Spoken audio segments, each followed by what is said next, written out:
Hey everyone, and welcome to the CEO's Playbook, business secrets from our millionaire dad. We've got Randall Davidson and his two daughters, Bree and Sierra. They started this podcast to share the kind of stuff you'll never learn in school. Real stories, wins, failures, and the lessons our dad picked up over 30 plus years of running business. And just a heads up, everything we talk about is from our own experiences and opinions, so always do your homework and check with a professional before making any big moves. All right, let's get into it. Morning, everybody. It's good to be here. How are you guys doing? Good. Yeah, this morning, woke up, hung out with my little kiddo, and then came up here, which was great. Nice. What about you? How's your morning been? Had a great morning. I did my run, checked all my news feeds, checked all my financial stuff. Does that start your day? If you check all your financial stuff, does that determine if you're going to have a good day or a bad day? Not necessarily, but if it's a really bad one, if we see the stock market whenever it was a couple of weeks ago when the market dropped like 1,000 points or 2,000 points in the morning. Yeah. I was a little bit nervous, but usually when I can see a move like that, I'll actually look at the opportunity and go, okay, this right here is a good chance to start paying attention to my stocks that are down. I might want to pick up some more. Yeah. If I know that it's a dip, I know the fundamentals are all there. Yeah. It's just a matter of that the president decided to throw out a random comment, then that's a good opportunity. So it's all good. Okay. What a way to make things positive always. Well, there's always opportunity. And I think that's the thing is in everything, there's an opportunity there somewhere. Today, we wanted to move on to another topic. We want to talk about margins because margins and profit is a critical part to business. It's what the whole thing boils down to. And one of Stephen Covey's 7 habits is no margin, no mission. If you don't have enough margin in it, you won't have any mission. But you know what? That sounded a little Irish. No margin, no mission. Irish. I don't know. Like the Irish. So, Jason's like, all right. So let's talk about margins and missions. Mm-hmm. So first off, you guys understand what a margin is, right? Well, when we talked about running numbers, we did that way early on. We talked about the importance of projections. This actually is part of that piece. Yeah, diving deeper. Because when you're doing projections, you've got to design what that margin is going to look like and determine when you're going to hit critical mass, which is the point where you're going to actually start making money versus not. So you do have to go through and figure out what the margin is going to be and what all needs to happen to reach those numbers. And that's all part of the projection piece. We call them margins. Other people call them markups, profits, profit margins. That's all the same thing. Basically, we're just trying to figure out how whatever it is that you're trying to do can turn into a profit. And Bree, you were reading something about how everything needs to have margin. Yeah, even nonprofit organizations, Nonprofits, charities. Yep. If they don't have people donating, there's no mission. Mm-hmm. So it's pretty critical. So in our case, we talk about true heroes, and every business that I've worked with, we've always had a mission statement. That is the mission, right? That is the ultimate mission that we have. True Heroes, which is the company we currently do, has a mission statement. It's basically empowering driven individuals to create their own legacy around the world. And then our purpose is honest, principled purpose. So between those two, that's really what our ultimate goal is. Now, if we did that and we didn't make any money at it, how long do you think that would last? It's a great vision. It's a great dream. It's a noble cause. But if we can't sustain it, we can't pay people that need to be paid. We can't pay for things that need to be paid for. We can't have the lights on. We can't have the necessities of our lives. Then it's all for naught. What a great way to have kind of the vision just always at the forefront of your mind by having a mission statement, having the reason why, almost like building your intention every single day of what you're even there for. Sometimes it's easy to get clouded up in the end of the woods and you start getting all distracted and everything. And sometimes just taking a minute, and I actually do this. There are times where I'll just go walk into my office and I'll read my visions, read my mission statement, my purpose, and there's actually a couple of other things that we have written that are part of what we are trying to accomplish, our overall goal, which legacy is in that mix. So You could get it tattooed on you, and then you won't even have to go into your office and read it. yeah, I could, right on my forehead. That'd be great. Yeah. So you can think about that. Yeah, something that I was reading through with what this means, like no margin, no mission, you know what I mean? But something that I read was if you don't have the margins, then you aren't able to deliver your product or service effectively because you won't be able to pay the staff. You won't be able to invest in the growth. Right. Yeah, and I think sometimes we get so excited and you decide, let's say that you're a kid and he decides he wants to do a lawn mowing business. Then he goes, okay, there's 5 other lawnmower companies in my area right here. So I have to somehow match that, right? That's part of understanding your margin, is you've got to understand what the market will bear. Yeah. So asking yourself the question, what are other people charging for this service or for this thing, is a big, huge part, because that helps you understand what the market will bear, what people are willing to pay for your service. That goes back to knowledge is power. That was something that is so funny. With my company, with my partner, we were trying to decide how to price our underwear. Right. And there was a point where I thought, oh, I don't want to look at other things because I want to make sure that what we put into this is just ours. Like, I don't want to look at someone else's and feel like I'm copying. But really, all that is gathering knowledge to now understand how to compete. And it's not about, oh, I'm copying what they're doing. It's seeing what's out there, what's on the market. You've got to know what the market will bear, because if you don't, then you can come out with this amazing margin and realize that no one will pay it. Yeah. Now, with that said, you also have to realize that you do have to protect your margin. You don't always have to be the cheapest. In fact, if you do that and you sacrifice to be the cheapest, it is going to affect the service that you provide, because you can't hire enough people, you can't do the right things, you can't provide the service that you're trying to provide. So you have to find that balance, and you got to find that mix. And I think too, even with that, if we are talking about products, I think also just believing in your product too and the value that it does bring, and making sure to be honest about, I'm pricing this because it actually is worth it. What we do in our business, we're not the cheapest company. But I will tell you that I always remind my customers the value that we're providing and what we're doing for them, so that they can see that we're the best in the market, which we're the very best in what we do. And as long as my team knows that I believe we're the best, they're going to try and strive for that too.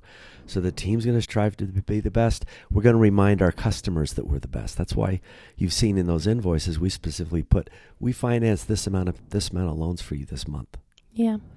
Because it's a reminder to them each time, oh, yeah, I have to pay your fee, but look what I made. Oh my gosh, that's amazing. And also keeping the mission statement, again, kind of just like a important part of the day, like your daily work, because then you're also realizing that what you're doing isn't just, oh, I'm just putting in the time. I'm doing this because I am building entrepreneurs and believing in them. And so what we're doing is we're helping people reach their dreams. In our newsletters, we say we helped 500 people this month. We helped 400 people. Yeah, just a good reminder of how many entrepreneurs we were able to push them with their vision. It's exactly what we're talking about in this whole podcast, is how to keep a vision strong and firm, and how you can get to a point where you can see your results. that does also tie in where know who our audience is. And when we talked about breaking it all the way down to creating a person and knowing their name and giving a little bit more connection to who we're really helping. Yeah. So we were doing a business. Jace, just so that you guys that couldn't hear, he was suggesting that we also talk about that you can make money on day one, but you're not going to make money to pay all your bills in day one. So there's still going to be a lag between when you are what we call cash burning and when you are not cash burning. And we call that critical mass. When you hit that point where you've got enough customers and you've got the margins that you need to start bringing in a profit. So that's called critical mass. And when we were doing Learning Point Rewards was a little card. It was a card that was going to schools. The margin on that, they were charging the merchants 1.5% on everything that the students were buying. So if they went to Arctic Circle and took their family there and they used their Learning Points reward card, then Arctic Circle would pay 1.5% of that meal back to Learning Point rewards. So that was the concept behind it. When we actually started running the numbers, and by the time we had all of the salespeople go out to all the schools and the school districts to convince the principals to incorporate these programs, by the time all of the costs happened, there was not enough profit in there. So we needed more schools in play to reach critical mass. And as they continued to try and get more schools, the expenses continued to rise with those costs, because you had to keep them engaged and you had to send people out there on a monthly basis to re-engage the kids, recognizing that when the kids did that, there was a portion that went back to the school. It was an amazingly noble cause. But unfortunately, there wasn't enough margin in it. And when we actually ran the numbers, we had to have like between 750 or 1,000 active schools, not children, schools, just to hit critical mass, which is just to cover our bills. Mm-hmm. Now, there are companies that have margins that spend a lot of time in the red. Tesla, perfect example. Uber, Lyft. They took years of negative cash burn to reach profitability.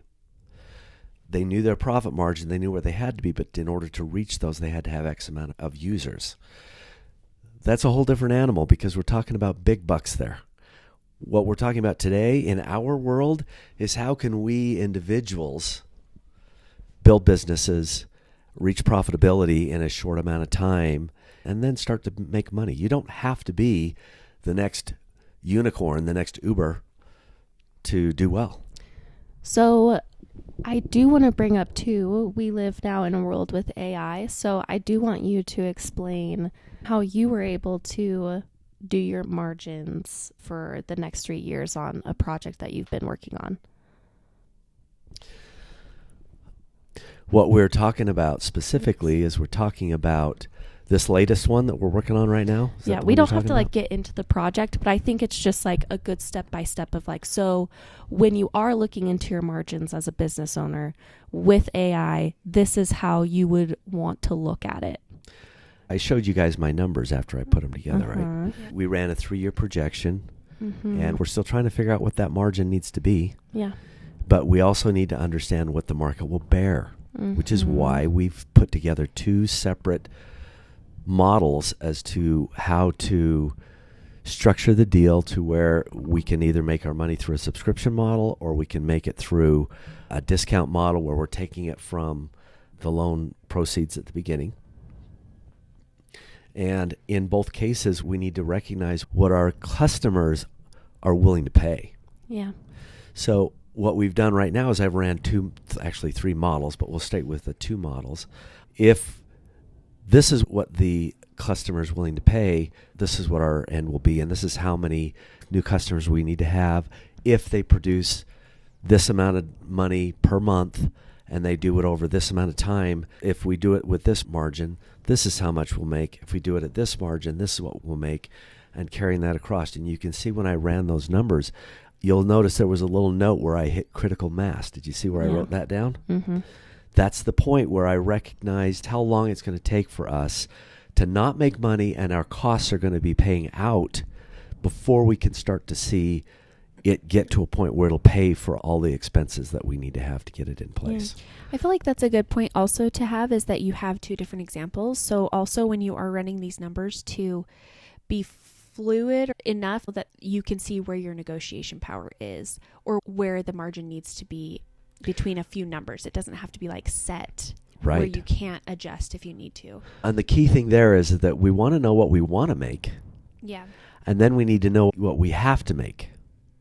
If we know what we have to make, then if we can get what we want to make, we're wonderful. But if we know what we have to make, and that's the number that we have to stay at for now, and I say for now because as things build and start to grow, then we hope that we can adjust those margins and continue to build them. Yeah. Now, that margin still might go one way or the other. We may find that it may be better for us to give somebody a volume discount once they reach a certain number. Mm-hmm. We might have other ones where we go, okay, well, once we reach this point, we can actually pay out a little bit more for that. With that said, one thing that you guys all need to know, as you continue to build and grow, because you've seen that we've done that multiple times, where you do start out and you can see the profit margins, the profit starts to take off and money starts to flow.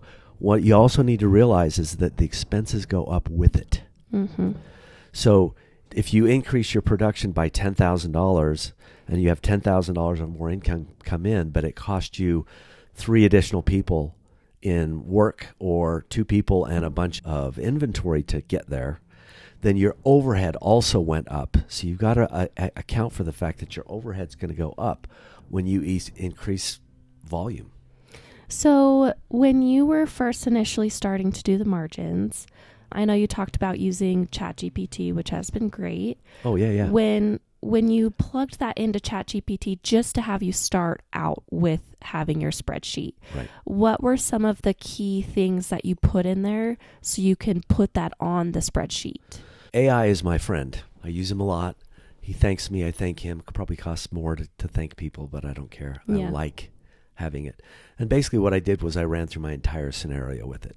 I said, this is what we're doing. We're in the process of building this new vertical, and this is what it's going to look like. You say like this is a specific goal we want to get to, or did you not say that? Okay. Nope, I didn't have to go there because I already have an idea in my head where I want that to go. Okay. What I did do is I said, we need to assume that we're going to have 5 additional new customers that will produce at least 1 deal a month. But then we have to assume that not all of them will do 1 a month. So we have to say only 80% of those that actually sign up are actually going to start using it. I changed it so that we can change it up and down. And then I put in, we're going to actually build up by as much as 5 new ones every month. And then I made that an adjustable one, because what if it's only 3? What if it's only 4? What if it's only 5? So we could break that down and change that and see our margins all the way across. This is what it looked like. How long before they will actually start producing loans? That's got to come down so that we can make sure that we're getting those numbers correct. And by the way, my numbers don't have to be right. It just gives me an idea. Right. But I did ask all those questions, and then I asked it, ask me other questions that I've missed. Then it came back and said, you need to also tell me how much money are you willing to put in, and all those different questions that come into that, so that it could then calculate it out for me. And then when it spit it out, I had this spreadsheet, and then I had to go back through it and then readjust it to what I really was looking to find, to what you guys saw. By the time you guys saw it, I had refined it, but AI gave me all of the basic info, and anybody now can do that. You don't have to be an Excel spreadsheet guru. You can just ask it to calculate it. Calculate it as if, how much money is my partner going to make? It's in the system. You saw that. It actually put in, if they do a subscription, this is how much money they're going to make. This is how much money you're going to make. And then it broke it down, and then I made a little note. I ran through the numbers, and I made a note where I felt like how many months it's going to take for us to hit critical mass before we will start making money on it. Okay. Yeah. No, that makes sense. So remembering that AI is now your best friend and margins are huge, because from what I'm hearing as well that you're communicating is now we know that every month we want to hit, if we are having a coffee shop. And if it's a coffee shop, yeah, then it might be, you run your numbers and you're going to see that you need to sell 50 cups of coffee, 50 extra cups of coffee, or 20 extra coffee. When you don't reach that, that's okay. That means, okay, now that's my short-term goal. I don't have to focus on having to sell 5,000 cups of coffee today. I need to focus on getting 50 cups of coffee today. Now, with that said, there's a big difference in margin between selling loans, which is what we do, which is going to have a smaller margin because they're bigger dollar amounts, versus, in your case, selling underwear. Where your margins should be probably at 100% or at least 50% margin. But you would be able to know if you compare yourself with other people in the market, find out where they're at. But you need to make sure that your margins, every type of business has its different margins. I mean, I was listening to a podcast that I think it was a clothing company where they had a 150% margin. And when it came right down to it, everybody was giving me critical of them. Well, 150%, that's way too much money. It turns out, well, they were getting everything shipped from China, but then they had all the costs of getting it distributed and so forth. So it wasn't really that much in the end. So it just depends on the individual thing. That's why it's so important to understand what's out there. Going back to our lawnmower guy. So the kid's doing the lawnmower. Everybody else is charging $50. He can come in and charge $40 per deal and get the business. But if it cost him $30 in gas for that mower, or he has to hire a kid to help him now, so he's got to hire somebody and pay that guy $20, his margins shrink really fast. So it's really important that you understand that whatever the market will bear, you don't have to necessarily beat them. You can do a better job. I will hire somebody. If somebody's going to do my yard for $60 a week, and one guy's going to do a really good job and the other one's just going to do it and run to the next one, I'm going to hire the one that's going to do a really good job. So that's an important part. If somebody comes in and offers me $50 for a $60 job, I'm going to go, okay, what are you going to do better and different than what the other guy doing? Because I'd rather pay 50 rather than 60. But if it's not the same quality and I'm not getting the same thing, I'll gladly pay $60. It's not enough difference. Does that make sense? Yeah. It's so interesting talking about this and knowing just how this goes into so many different pieces of the business too. Because even thinking with my underwear business, trade shows are really great for us because we get our product in front of people because we're only an online store. Right. But we have to run the margins on how much is the booth, Yep. how much does it cost for us to travel there, how much underwear do we need to bring, and then how many do we need to sell to make sure it covers all the costs and then makes us You're doing profit. exactly what we're talking about. That's exactly right. And as long as you can know that, if you can figure that out in the beginning, you go back to the whole beginning with the end in mind. If you already know, then you're prepared. Now, if you end up selling twice as many as you thought, it's a victory. It's a massive victory because you already knew. You're not just going in blindly and just saying, well, I hope. Yeah. And factoring in the marketing that comes from that, just having people see it and having people talk about your product too is also valuable, even though it may not come back in dollars yet. Klarna is a buy now, pay later lender. They have come up with a new term, and it's called cost per human. So they have locked it right down. Now, most of the time they have cost per sale or cost per sale is going to include marketing. It's going to say, okay, in the seminar space, they call it cost per seat because it's a matter of it costs somebody $30 or $40 for each person to sit in that room. Then they can calculate how much dollars per head are they going to make off those same seats. Does that make sense? So the same thing happens. They're calling it dollar per human because they're just basically saying, okay, we're breaking this all the way down to how many people see us. Yeah. And once they see who we are, what's that cost for those eyeballs to see me for the first time? What's the eyeballs the second time? And the eyeballs the third time? Those are getting into really deep metrics. Yeah. And you'll use those at some point. In our conversations now, we're really talking about startups.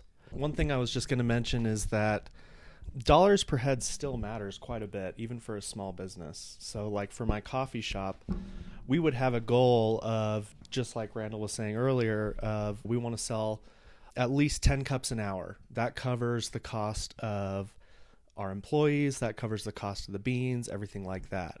But where we had to go deeper in order to find real profit is if every customer is only buying 1 cup of coffee, you have to market to a lot of customers. So the question is how do you get that one customer to either buy a second cup of coffee, or more realistically, how do you get them to buy a muffin, a pastry, something like that my cup of coffee could make me 60 cents on that sale. But realistically, my muffin, I only bought it for 75 cents and I'm selling it for $3.99. And so I'm making a lot more money per sale. Right. My margins are a lot higher and I can now have fewer customers come in and still make more money. Just talking about cost per person or per human. My hairstylist, Trina, she has always said word of mouth has brought me way more business than a good haircut. I think just believing in your product goes a long way. People see that and then they want to believe in it too. You bring up some really good points. When we have the conversation about marketing, that right there is a very big part. Yeah. We talk about last customer is your best customer. That's right. And when you talk about referrals, or more important, it costs me less to get a referral from someone that loves what I do than it does for me to go out and try and find somebody that's new that doesn't know me at all. Yes. So those are all really good things. Let's hold that. Let's put that on the shelf for our next chapter. That's going to be a fun conversation because there's so many different parts to marketing that are creative, that are completely ineffective, and others that are very effective. And we'll talk about there's a value that you give each item where I'd be willing to pay $1,000 for one thing, but I wouldn't be willing to pay $1,000 for a cup of coffee. Yeah. Yeah. So those are all great conversations to bring up. This is our assignment. Next time you go to the donut shop, next time you go to the coffee shop, next time you go to any place, think of all the costs that are involved in the decision when they sold you that specific item.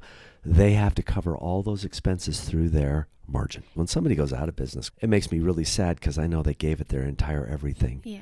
And if they go out of business even still, that crushed somebody's dreams. And I don't like that. We're here to teach people and help people so that we can avoid some of that and we can make everybody succeed and create legacies. Awesome. See you next time.